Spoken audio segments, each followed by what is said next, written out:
महाराज ब्राह्ममुहूर्तावर उठून आपले शरीर हलके करीत व योगमार्गाने ते काशीस जात असत. तेथे मनकर्णिका घाटावर स्नान करून गुप्त शिवलिंगाचे दर्शन घेत भैरवाचेही दर्शन घेत असत. रोज एक बिल्वदल वाहण्याचा त्यांचा नियम होता. येताना एक निर्माल्यदल ते घेऊन परत येत असत. कलशाचे दर्शन करून त्र्यंबकेश्वरास जात. तेथे त्र्यंबकेश्वर भगवंताचे व निवृत्तीनाथांचे दर्शन घेऊन आळंदीला श्री ज्ञानेश्वर महाराज व श्री नरसिंह सरस्वती महाराज जिथे अदृश्य रूपानेच राहत असत. त्यानंतर विविध भक्तांच्या उद्धाराचे कार्य ते दिवसभर करीत असत. ही त्यांची दिनचर्या ध्यानात घेतल्यावर महाराज कोण व त्यांचा संप्रदाय व आचार काय हे सहज ध्यानात येते व त्यांच्या संबंधीच्या सर्व विपरीत भावना आपोआप विरून जातात. तीर्थयात्रा नित्यक्रमाप्रमाणे कधी कधी ते दूरदूरच्या तीर्थांनाही पुन्हा पुन्हा जाऊन येत असत व त्यासंबंधीच्या गोष्टीही सांगत. विशेषतः गरुड व हनुमंताच्या युद्धाची माहिती ते फार रसभरीत अंतःकरणाने वर्णन करीत असत. पूर्वी केलेल्या पदयात्रेप्रमाणे ते पुण्यास राहून पुन्हा पुन्हा यात्राही करून येत असत.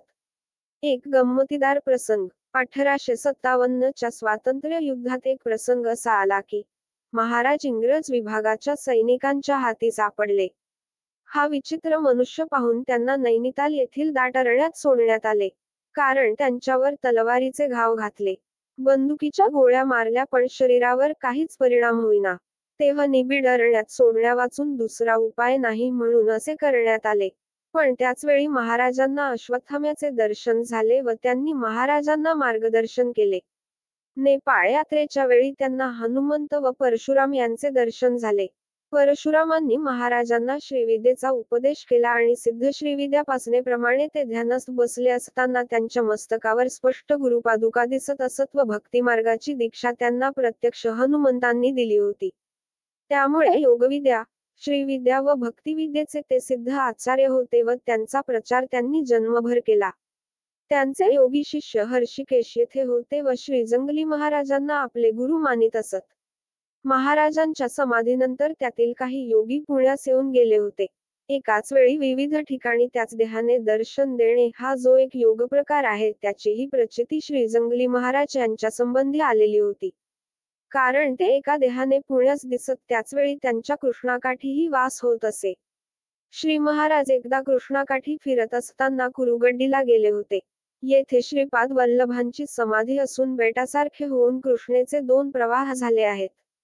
तेव्हा कृष्णेचा प्रवाह ओलांडल्याशिवाय समाधीच्या दर्शनाला जाता येत नाही. येथे बाजांना भोपळा लावून बाजेवरून नदी पार करण्याची पद्धत आहे. दुर्दैवाने ज्या दिवशी नावाड्याच्या बाजेचे भोपळे फुटले होते तेव्हा पलीकडे कसे जावे हा प्रश्न निर्माण झाला.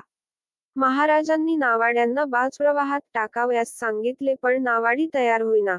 तेव्हा महाराजांनी आपल्या हाताने बाज उचलून पाण्यात टाकली. बाज प्रवाहाबरोबर वाहू लागली तेव्हा नावाडी फार दुःखित झाले. हे पाहून महाराजांनी पाण्यात उडी घेतली व बाज आणली व नावाड्यांना त्यात बसावयास सांगितले. भोपळ्या वाचून बाज कशी तरंगणार याची चिंता नावाड्यांना होती. पण महाराजांनी आपला हात लावला व बाज तरंगू लागली. अशाच स्थितीत दुसऱ्या काठाला नाव गेली. आता पुन्हा परत कसे जावयाचे हा प्रश्न नावाड्यांपुढे होता. महाराजांनी कमंडलूमधील पाणी शिंपडले व बाज परत घेऊन जा असे सांगितले व ते कार्य पूर्ण झाले. पुढील भागात लाईक करा, सबस्क्राईब करा.